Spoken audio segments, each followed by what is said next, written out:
what are we talking about today? Yeah, so the topic is what should you do when your partner cheats on you? Fix the relationship or walk away? Okay, yeah, this is gonna be interesting for sure. Yeah, I knew you'd like it. So I'm definitely gonna be on team walk away all the way. Okay, so I'm on team fix it. So I better start calling Felix and Bob because I'm gonna have my work cut out for me. Okay, so do you want me to go first? Give you some time to prepare, or are you ready? No, go ahead, please. Have at it. Okay then, here we go.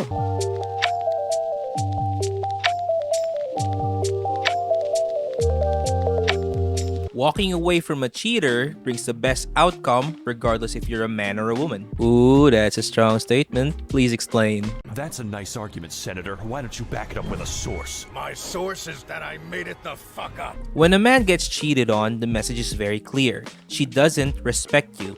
And when a man feels like there's no respect in the relationship, then he is not going to be receptive to any forms of love or affection. So it's better to just walk away and preserve what is left of your self-respect and dignity.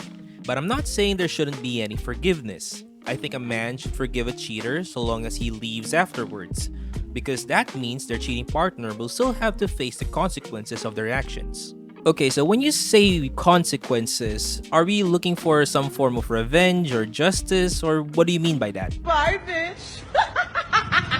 Okay, so it's not anything vindictive like that. It's more like we're just holding them accountable. Because if we don't, then they'll think that it's okay and they might do it again. Okay, yeah, I get it. But this is specifically for men. What about for women? Do you think they should also walk away? Yes! Yeah, women should also walk away because it prevents them from blaming themselves for the cheating that occurred, and it also saves them from being a victim of a repeat offender. In fact, being too forgiving would tell their partners that they are willing to tolerate any form of infidelity. It happens to men as well, but at least for men, when a woman continues to be unfaithful, they will eventually end the relationship. For some women, they would choose to remain no matter the abuse. Whichever sex has it worse is subjective, but both are very much unwanted outcomes. Okay, so it's my turn now, right? Yep, the floor is all yours.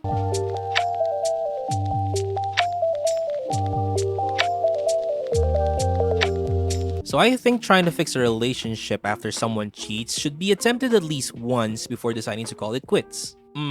Yeah, that's reasonable. Go on. Just to be clear, I don't think there's any acceptable reason for someone to cheat. I do think that we should be willing to let a cheating partner explain why they decided to cheat, because it will tell us if the relationship is doomed or salvageable.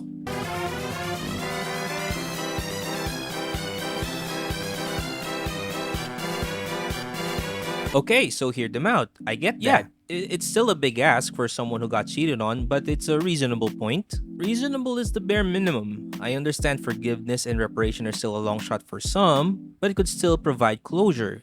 Clear up the facts on the whole thing so that no one has to be confused about anything. And sometimes it's possible to prevent cheating in the future if the reason for the initial incident can be dealt with. Lots of people have experienced some form of infidelity, but their partners were willing to be accountable for their actions and become a better person. Are you Delulu? So here's my problem with trying to fix things. Unless it's done right, and it's very hard to do right, a cheater may interpret this as being given a free pass to cheat. Oh, my partner is willing to tolerate my cheating, so of course I can definitely do it again.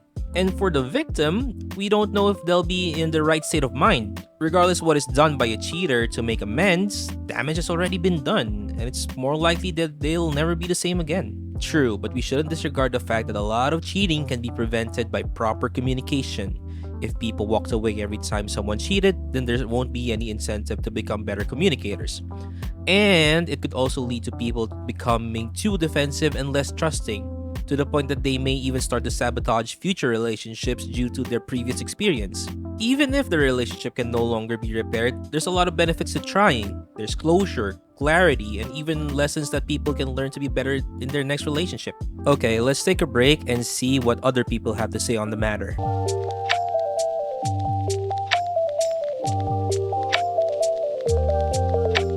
So we're just going to be looking at some comments on this post right here. To answer your question, because sometimes loneliness seems more painful than betrayal. Sorry to say, but that's a big reason why people choose to forgive. Because the alternative to them is starting completely from scratch, and they don't want to go through all the dating and searching and falling in and out of love to get back into a relationship. People get comfortable, and that can be dangerous for some. I stayed after I found out about my husband's affair with his assistant at work. I still loved him and he was extremely remorseful. We had been together for 17 years and married for 15. We also had 4 kids to think about. I didn't want to destroy our family even after what he did, so I chose to forgive. It's been almost 16 months since I found out, and my husband has done everything that I've asked. He confessed to his parents and siblings, and our sons know. That wasn't easy for him to do, but he did it for me. I trust him again and I feel safe. My marriage survived and is stronger than before. Some couples just make it work. Me personally, I could never. If you cheat, it'll be in the back of my mind forever. Especially when it comes to those with children. I mean, ultimately, they're probably staying together to do it for the kids. But at that point, they didn't just cheat on you. They cheated on your kids as well. SOIDK.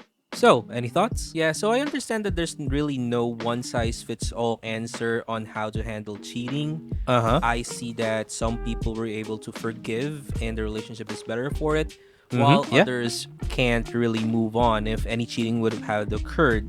So, yeah, I think that it really depends on the person and their threshold for forgiveness. Totally. So, I agree.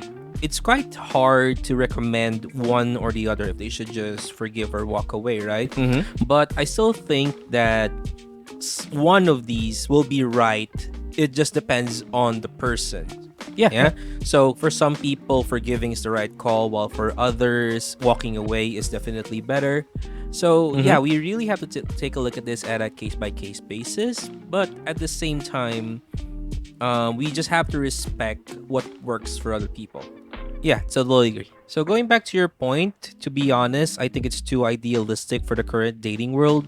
People have become less shameless, and the only way they would feel guilt and regret is when their actions lead to consequences.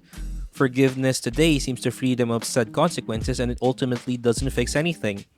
And I say this because a lot of people who decided to stay in a relationship with a cheater experienced multiple moments of cheating. If he's cheating, I'm doing him worse. So you mean to say that the main problem why some cheaters are repeat offenders is due to the lack of consequences? Yeah, I know it's not the only factor, but I believe it's a big one. So if we can somehow forgive them, but still make them face consequences, then there will be less repeated offenses. There's no guarantee, but it definitely has an impact. And it's good for the victim to feel like some form of justice has been served. Not a lot of people can simply accept that it happened to them and move on. And yes, moving on is the right call, but it's way harder to do if you stay with a cheater. I get that, and I agree that distancing yourself from someone who hurt you makes it easier. I just think that it shouldn't be a hasty decision. There's a lot of benefit to being able to forgive people, and that doesn't mean that they won't be held accountable. I do believe that some cheaters are able to be apologetic and would seek to redeem themselves. I just think that people deserve a second chance, because if we encourage people to be unforgiving, it can lead to vindictive people. I can agree that people deserve a second chance, but that doesn't mean it should come for free. Walking away is the best option to allow a person to heal, in my opinion. So unless there's a good alternative, then it's a hard sell. It doesn't have to be all at once. Trust will take a long time to earn back, but respect could be reestablished. Because more than just damaging trust, cheating also damages a person's self-esteem and self-respect. So one of the things a cheater can start with is helping their partner regain that respect. And being accountable for one's actions would be a great first step. But ultimately, I think the choice between walking away and fixing a relationship boils down to what the priority will be. I say that walking away is better because I prioritize healing and the self. Because a broken person cannot be expected to be in the right state of mind. That's unreasonable and unfair. I know that it's easier, and I know that not everyone would be strong enough to deal with a cheating partner, but we shouldn't dismiss it as an option, because not everyone can walk away so easily.